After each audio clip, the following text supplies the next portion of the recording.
We can all get Aero for free. I mean, dropping your head, tucking in your elbows, minimising your frontal area means you can actually go faster for the same power. But taking it to the next level involves spending money. Yeah, and the trouble is, aero equipment can tend to be quite expensive, so it can take a lot of money. However, the question is, can we do it for free? Can we modify a bike to make it more aerodynamic? How much faster will it go? So here we are, and the plan is to transform Cy's commuter bike into a super duper aero machine so that he can shave 5 minutes off his commute and sleep in a bit longer. So here we are, we have this beautiful Aero. Stefano, talk us through what you think is the best option for speeding up the bike. Well, as a first idea, let's try to close all the frame to avoid any gaps between tubes and so on, to avoid air passing on the frame. So all the air outside the frame. So keep the air outside the frame, and so every gap is slowing you down, basically. Yeah, we try this way, so a fairing covering all the frame. One big fairing, that's the way we're going.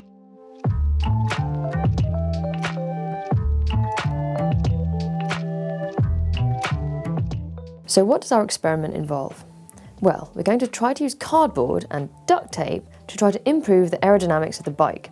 Since we can't reduce the frontal surface area, I mean, after all, we're not going to chop anything off this bike, the way to minimise drag is to make the shape of the frame such that turbulence in the wake is reduced. How? Reduce air disturbance by encouraging more skin friction. Air disturbance creates turbulence, and covering gaps in the frame will reduce this air disturbance, in theory at least. And red is actually faster, they've shown, haven't they? I mean, someone's shown everything really, but here Cy is cutting out a gap for the front mech, because it's always handy if your bike works as well as being super aero. This also includes filling in the gaps behind wheels and frame and seat post, making cardboard fairings, basically.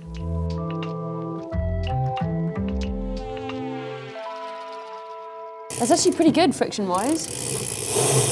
That could be a ceramic bottom bracket for all I know. Smooth out those wrinkles. Oh, size on the case. Yeah, that's good. Oh, yeah, look at that. That is looking slick. Okay, Emma, do you want to do the honours and I'll do one side and you do christen our bike? My handwriting's terrible, you can do both sides. Wow.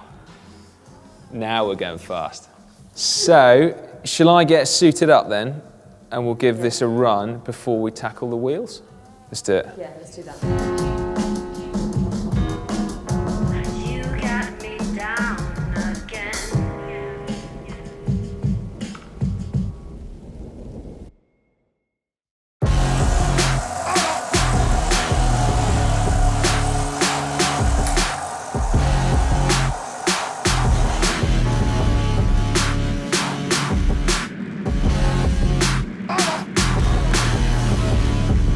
And we've reached 40 kilometers an hour, wind speed. So here, on this screen in the control room, we can see top number on the right is cadence in rotations per minute. The next number down is the wind speed in kilometers per hour, 40 in this case. And the third number down is the drag force in newtons, and that is literally the backwards force on Cy thanks to his aerodynamic resistance. And when it's green, that means that it is lower, as in better, less drag, than on the previous run, which was the control situation of Cy without the fairing. If it's red, it means it's higher than the last run. Now obviously, you can see it's varying between red and green here. That's because we're going to run this test for at least 2 minutes and take the average from those 2 minutes to see what the real comparison is. Well, I'm not going to lie, Emma, that was a pleasure to ride, actually. You know, there were a few moments early on where I was frankly petrified that bits were going to fly off. We were worried too, but we didn't want to tell you. Terrible paper cuts and then ruin a priceless wind tunnel. But once I got over this fact that the duct tape was holding, I just enjoyed it. And how was the handling? You know, did it feel good? Well, I'm glad we didn't investigate your angles. Let's put it that way.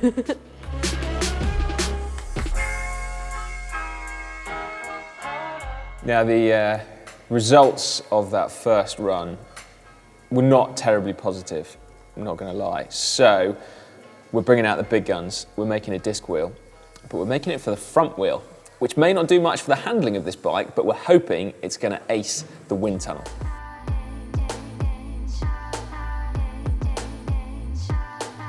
A disc wheel is of course not usually made of cardboard, but the principle is the same as filling in the gaps on the frame, reduced turbulence. We just have to hope it stays together whilst rotating once the wind gets going, because it might be a bit hazardous if it detaches and blows away at speed. Please be assured that we have all been trained in the safe use of both scissors and screwdrivers to chop up cardboard. Safety first. Got to put my rotor back on.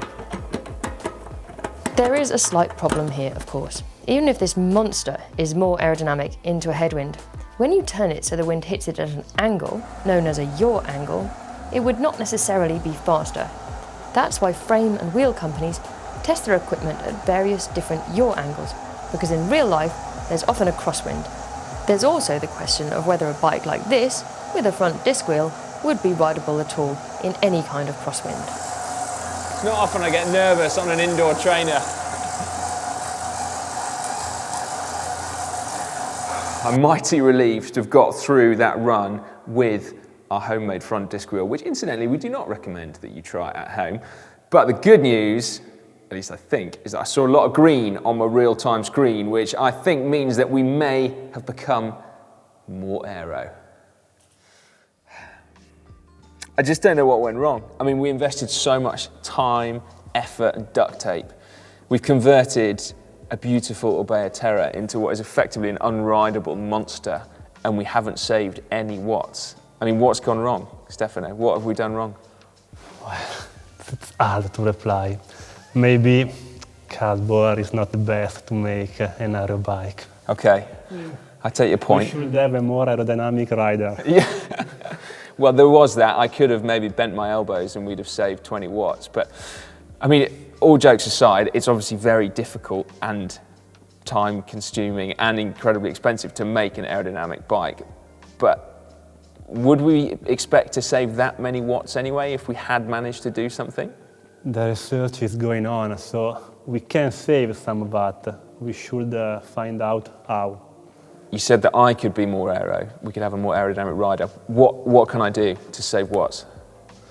Okay, you have to reduce your frontal area. So try to be as small as possible on your bike. So Okay. Head down, narrow your elbow.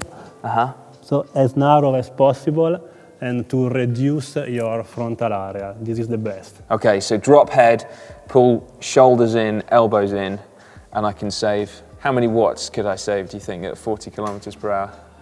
It's difficult to say, but also up to 10% drag reduction. 10%? Yeah. Okay, maybe we'll do that next time instead of duct tape. Well, I think it's fair to say we have failed spectacularly to make any kind of modifications whatsoever to that lovely Orbea Terra, other than to effectively make it completely unrideable. I guess it just goes to show that aerodynamics is quite a complicated subject, and making a bike fast is really quite difficult. You can see why a lot of bike companies and teams spend a lot of money trying to make it happen.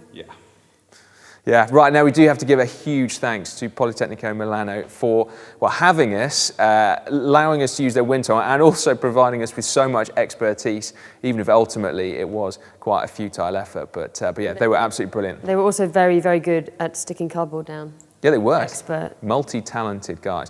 Right, and all that's left to be said now is please give this video a big thumbs up as well if you've enjoyed it. And if you want to watch another video from right here in the wind tunnel, not quite so left field perhaps, we tested to see which is the fastest way of carrying luggage on a bike. Check it out.